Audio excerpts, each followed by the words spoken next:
मागच्या भागामध्ये आपण क्वाड्रिलॅटरल्स या चॅप्टरमध्ये रेक्टँगल, स्क्वेअर, रोम्बस आणि त्याच्यापूर्वी पॅरलोलोग्राम अशा सर्व क्वाड्रिलॅटरल्सच्या संबंधित ज्या काही प्रॉपर्टी आहेत त्यांची सिद्धता अभ्यासलोत आणि त्यावर आधारित उदाहरणं सोडवलोत. आता पहा, पुढच्या भागामध्ये क्वाड्रिलॅटरलचा दुसरा एक प्रकार आहे, त्याचं नाव आहे ट्रॅपेझियम. याला समलंब चौकोन असं म्हणतात. आणि मग कोणता क्वाड्रिलॅटरल हा ट्रॅपेझियम असतो तर पहा, ज्या क्वाड्रिलॅटरलचा अपोजिट साइडचा फक्त एकच पेअर पॅरलल असतो. If only one pair of opposite sides is parallel, then quadrilateral is called trapezium. Only one pair असं तिथं शब्दप्रयोग आहे. मग दोन्ही पेअर पॅरलल झाले तर काय होतं तर आपल्याला माहित आहे, if both pairs of opposite sides are parallel then quadrilateral will be parallelogram. मग आता पॅरलोलोग्राम असतो जर दोन्ही पेअर पॅरलल असतील तर. मग ट्रॅपेझियम कोणाला म्हणायचं? If only one pair of opposite side is parallel, then quadrilateral is called trapezium. Suppose in quadrilateral ABCD, side AB is parallel to side CD. Means AD and BC are not parallel. Means these are called non-parallel sides, and AB and DC are parallel sides of this quadrilateral ABCD.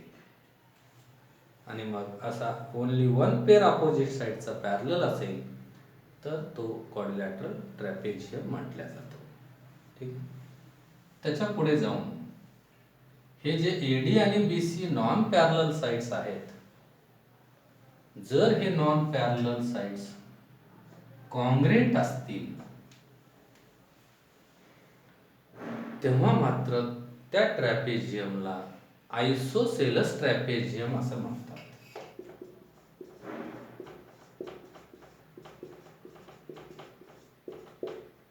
पहिल्यांदा पाहिलो आपण, if only one pair of opposite side is parallel then it is called trapezium, and when these non-parallel sides are congruent, then trapezium is called isosceles trapezium. ठीक आहे. आणि ह्या isosceles ट्रॅपेझियमच्या ह्या non parallel साइडचे मिड पॉइंट जॉईन करणारा जर आपण सेगमेंट काढलो, बघा AD चा मिड पॉइंट समजा P आणि BC चा मिड पॉइंट समजा Q. ह्या मिड पॉइंट्सला जॉईन करणारा जो सेगमेंट असतो इथे आपण काढलाय PQ, याला या आयसोसेलस ट्रॅपेझियमचा मेडियन असं म्हणतात. लक्षात ठेवा. बघा, तीन गोष्टी सांगितल्या. If only one pair of opposite side is parallel then it is called trapezium. मग हे पॅरलल साइड्स आहेत तर AD आणि BC कसे आहेत? Non parallel sides. आणि मग ट्रॅपेझियम मध्ये हे जर नॉन पॅरलल साइड्स कॉन्ग्रेंट असतील तर त्याला काय म्हटलं जातं? आयसोसेलस ट्रॅपेझियम. आणि या आयसोसेलस ट्रॅपेझियमच्या या नॉन पॅरलल साइडच्या मिड पॉइंटला जॉईन करणारा जो सेगमेंट असतो त्याला काय म्हटलं जातं? मेडियन म्हटलं जातं. आणि लक्षात ठेवा, आता हा ट्रॅपेझियम आहे ज्याच्यामध्ये AB पॅरलल आहे DC, म्हणजे हे अपोजिट साइडचा पेअर पॅरलल आहे. आणि AD समजा त्याची ट्रान्सव्हर्सल आपण मानलो तर angle A plus angle D is equal to 180 असतं. कारण by property of parallel lines, if lines are parallel then interior angles are supplementary. So angle A plus angle D is equal to 180. Similarly, AB parallel DC and BC is transversal, then these two interior angles which will be supplementary. So angle B plus angle C is equal to also 180 degree. ही सर्व माहिती आहे ट्रॅपेझियमची.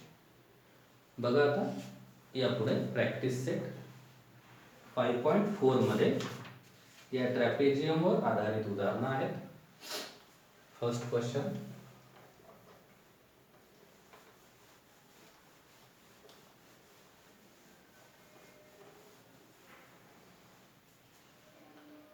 in quadrilateral IJKL, side IJ parallel to KL.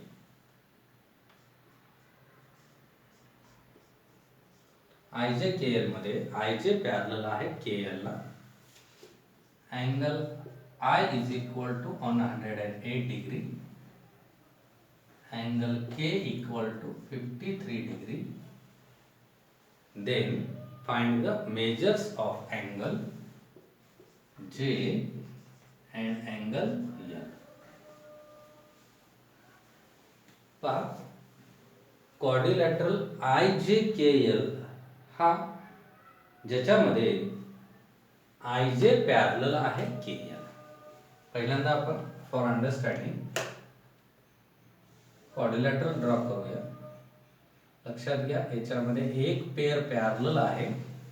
IJ parallel to KL दिलेलं आहे.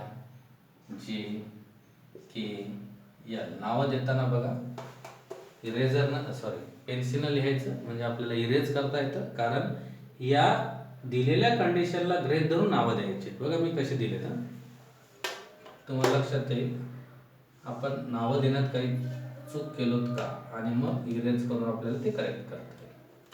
हे IJKL मी असं नाव दिलेलं आहे, पण IJ पॅरलल आहे KL. इथे दिसते का हो IJ पॅरलल आहे KL? IJ पॅरलल KL दिसत नाही, म्हणून लक्षात घ्या इथे IJ आणि हा KL, IJKL. आता काय होतं बघा, IJ parallel to KL, IJ parallel to KL हे मात्र करेक्ट होतं. ठीक आहे. मग असा हा ट्रॅपेझियम आहे ज्याच्यामध्ये IJ parallel to KL, angle I is equal to 108 degree, angle K is 53 degree. Find angle J and angle L. खूप सोपं गणित आहे. मी आता सांगितल्याप्रमाणे पॅरलल लाईन्सच्या प्रॉपर्टीनुसार इंटेरियर अँगल सप्लिमेंटरी असतात आणि मग IJ पॅरलल KL असल्यामुळे ह्या दोघांची सम 180 असतं. तीच प्रॉपर्टी पॅरलल लाईन्सची, इंटेरियर अँगल सप्लिमेंटरी असतात. Same IJ parallel KL, therefore angle J plus angle K is equal to also 180. मग in quadrilateral IJKL, IJ is parallel to KL and IL is transversal. Therefore तीन अक्षरी नाव अँगलचं लिहिता येतं. Angle LIJ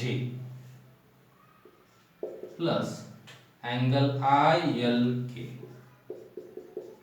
is equal to 180 degree. Reason लिहिता येईल interior angles.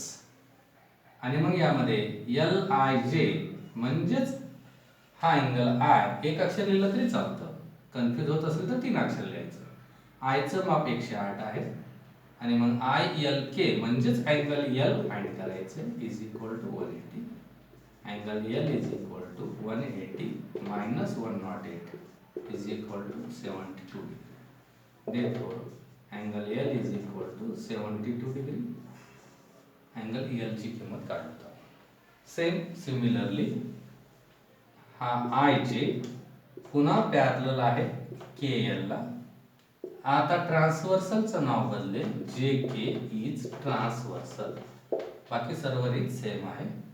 Therefore angle J plus angle K is equal to 180 degree. यालाही reason तेच लिहायचं, interior angles R supplementary. आणि मग अँगल जेचं माप काढायचंय. केचं माप 53 डिग्री दिलेलं आहे.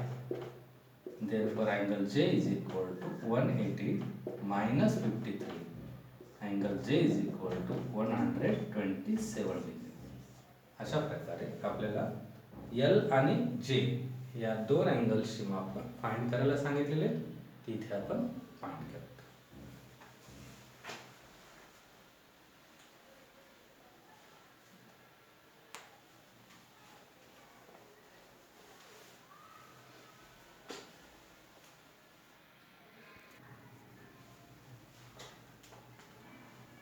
पहा, पुढील उदाहरणामध्ये मी प्रश्न थोडक्यात लिहिलेला आहे.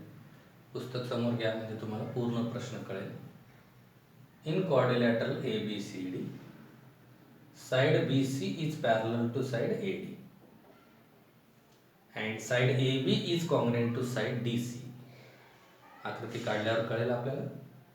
Wear angle A is equal to 72 degree, then find angle B and angle D. पहा, इथे क्वाड्रिलॅटरल काढत असताना ह्या गोष्टीचा विचार करायचा. नाव देताना BC is parallel to AD. नाव देताना जे दोन साइड्स पॅरलल दाखवायचे त्याप्रमाणे नाव द्यायचे. तर हे BC पॅरलल आहे AD ला. समजा इथे BC देऊ, इथे AD देऊ. नाव बरोबर येतं का? पहा, ABCD. आणि मग ज्यामध्ये BC पॅरलल आहे साइड AD ला, मग इथे क्वाड्रिलॅटरल बरोबर होतोय दिलेल्या कंडिशन प्रमाणे. BC is parallel to AD and side AB is congruent to side DC. हे बघा, AB आणि हे CD नॉन पॅरलल साइड्स आहेत आणि हे दोघं मात्र कॉन्ग्रुएंट आहेत. आणि मी आता सांगितलं होतं की ट्रॅपेजियम मध्ये जर नॉन पॅरलल साइड्स कॉन्ग्रुएंट असतील तर तो आयसोसेलस ट्रॅपेजियम म्हटलं जातं. त्या अर्थी ABCD हा काय आहे? मग आयसोसेलस ट्रॅपेजियम आहे. Okay. Angle A is equal to 72 degree, then find angle B and angle D.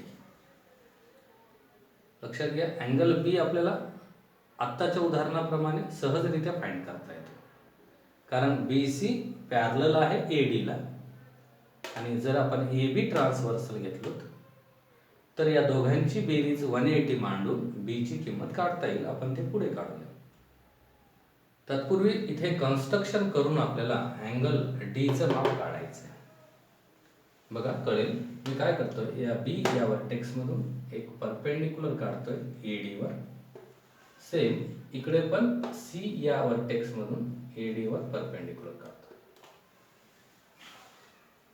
समजा इथे नाव देऊ E आणि इथे नाव देऊ E. Drawn BE perpendicular to AD and CF also perpendicular to AD. म्हणून इथे अँगल 90 डिग्रीचा, इथला अँगल 90 डिग्रीचा. उत्तराच्या सुरुवातीला drawn segment BE is perpendicular to AD and CF is also perpendicular to AD. मग याच्यामुळे होतं काय? पहा, मी हे जे दोन सेगमेंट परपेंडिक्युलर काढलेत त्यामुळे असे दोन ट्रायंगल्स तयार झाले. बघा, इकडे एक ट्रायंगल आहे आणि इकडे एक ट्रायंगल आहे असं. आणि मग हा A जो पॉइंट आहे याच्या जवळचा अँगल 72 डिग्रीचा दिलेला आहे आणि हा D जवळचा अँगल आपल्याला काढायचा आहे. मी त्यासाठी हे दोन ट्रायंगल्स कॉन्ग्रुएंट दाखवता येतं का त्याचा विचार करायचा. आपल्याला माहित आहे, जर टेस्टनुसार ट्रायंगल कॉन्ग्रुएंट झाले तर त्याचे रिमेनिंग एलिमेंट्स कॉन्ग्रुएंट होतात.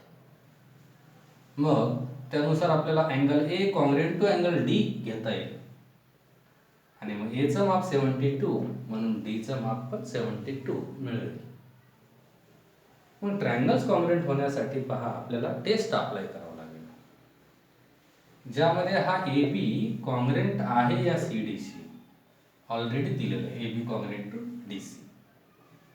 त्याच्यानंतर इथला अँगल याच्याशी कॉन्ग्रुएंट आहे कारण आपण BE आणि CF परपेंडिक्युलर काढलो तसे. म्हणजे हे दोन ट्रायंगल राईट अँगल असून यांचे हायपोटेनस कॉन्ग्रुएंट आहेत. बघा, राईट अँगलच्या अपोजिट साइडला हायपोटेनस म्हणतात. या राईट अँगल ट्रायंगल्स मध्ये हायपोटेनस कॉन्ग्रुएंट आहेत. आता यांचे जर एक साइड्स करस्पॉन्डन्स त्या ठिकाणी जर कॉंग्रेंट झाले तर ट्रायंगल्स कॉंग्रेंट होतात हायपोटेनस साईड थेरमनुसार. मग हा बीई आणि हा सीएफ कॉंग्रेंट होऊ शकतात का असा विचार करायचा, आणि ते होतात. कारण हा बीसी पॅरलल आहे या एडीला, लक्षात घ्या. आणि लाईन्स पॅरलल कधी होतात आपल्याला माहित आहे, if lines do not intersect to each other then they are parallel lines. मग ते इंटरसेक्ट का होत नाहीत? कारण त्यांच्यामधला हा जो डिस्टन्स असतो तो स्थिर असतो, कॉन्स्टंट असतो. बघा ना, या बोर्डचे हे जे दोन एजेस आहेत हे एकमेकाला इंटरसेक्ट होत नाहीत, कारण यांच्यातला डिस्टन्स हा सर्व ठिकाणी सेम असतो, कॉन्स्टंट असतो. म्हणून हे एजेस पॅरलल असतात. म्हणजे लाईन्स जर पॅरलल असतील तर त्यांच्यातला डिस्टन्स हा कॉन्स्टंट असतो. म्हणजेच हा बीई आणि सीएफ हे दोन सेगमेंट कॉंग्रेंट आपल्याला घेता येतात. आणि मग झालं, हायपोटेनस कॉंग्रेंट आहेत आणि एक साइड कॉंग्रेंट आहे, म्हणून ट्रायंगल्स कॉंग्रेंट होतात. आणि म्हणून ट्रायंगल्सचे हे करस्पॉन्डिंग अँगल कॉंग्रेंट होतात. एचं माप 72 आहे, म्हणून टीचं माप सुद्धा किती मिळेल आपल्याला? 72 मिळेल.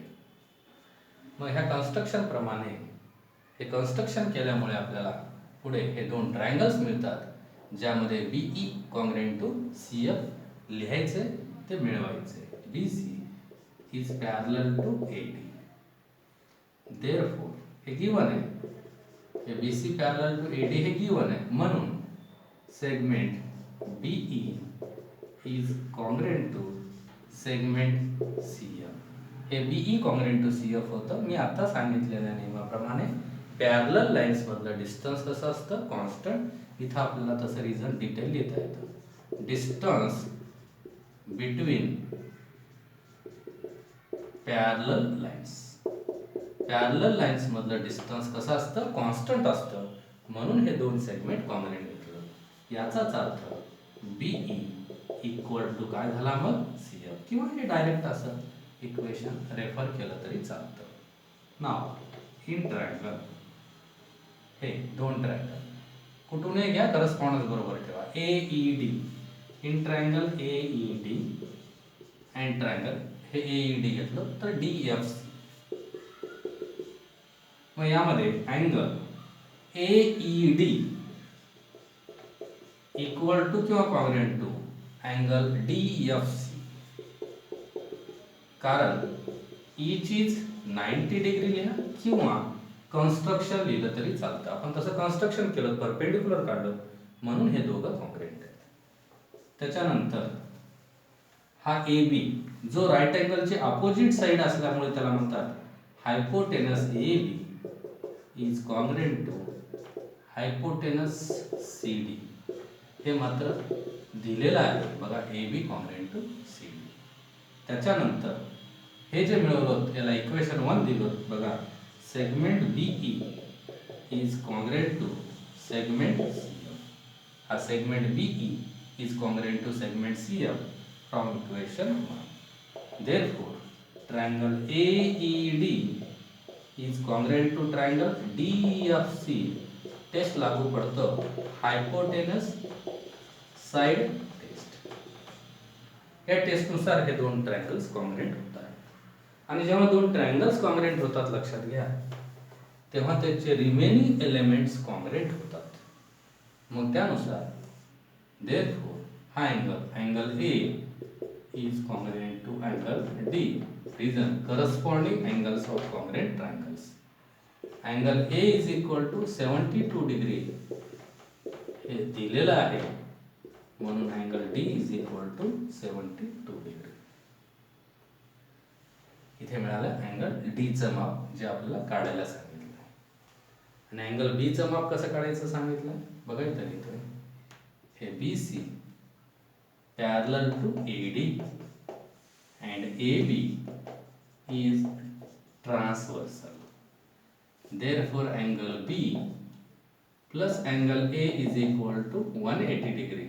Reason लिखता है property of parallel lines. If lines are parallel, then interior angles are supplementary.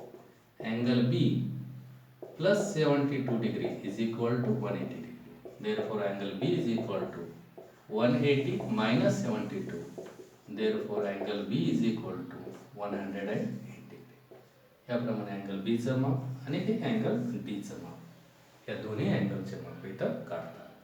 Angle बी चं माप काढणे सोपं आहे, फक्त अँगल डी च्याला लेंदी आहे, थोडंसं अवघड नाही. लक्षात घ्या, हे कन्स्ट्रक्शन दोन सेगमेंट जे काढले ते परपेंडिक्युलर असल्यामुळे अँगल्स 90 डिग्रीचे मिळाले.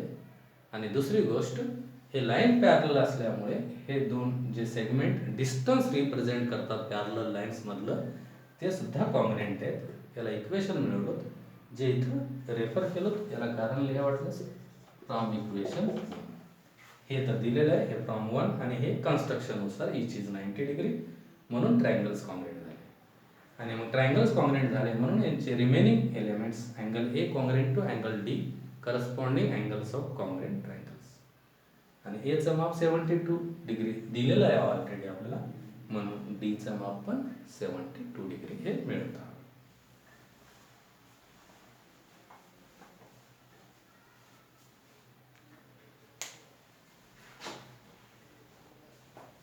पहा, याच्या पुढचं जे उदाहरण आहे ते पण जवळपास सेम आहे, यासारखंच आहे.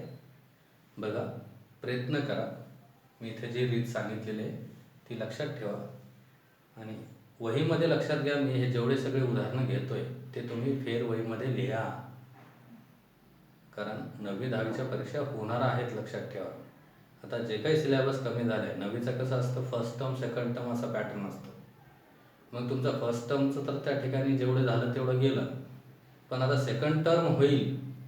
आणि मग सेकंड टर्ममध्ये जे आता ह्या क्वाड्रिलॅटरलपासून धडे असतील आणि तिकडे अल्जेब्रामध्ये रेशो अँड प्रोपोर्शनपासून धडे असतील, त्या धड्यामध्ये जो काही वगळलेला भाग आहे तो सोडून राहिलेल्या भागावर तुमची ॲन्युअल एक्झाम एप्रिल मेमध्ये होईल. त्यामुळे तुम्ही घापील राहू नका. शिकवलेला भाग थोडंसं समजून घ्या, अभ्यास करा. आणि लक्षात घ्या, 9वीवर अवलंबून 10वी 11वी 12वी असतं. त्याच्यामुळे कन्सेप्ट समजून घ्या, सराव करा, निष्काळजीपणा करू नका. ठीक आहे.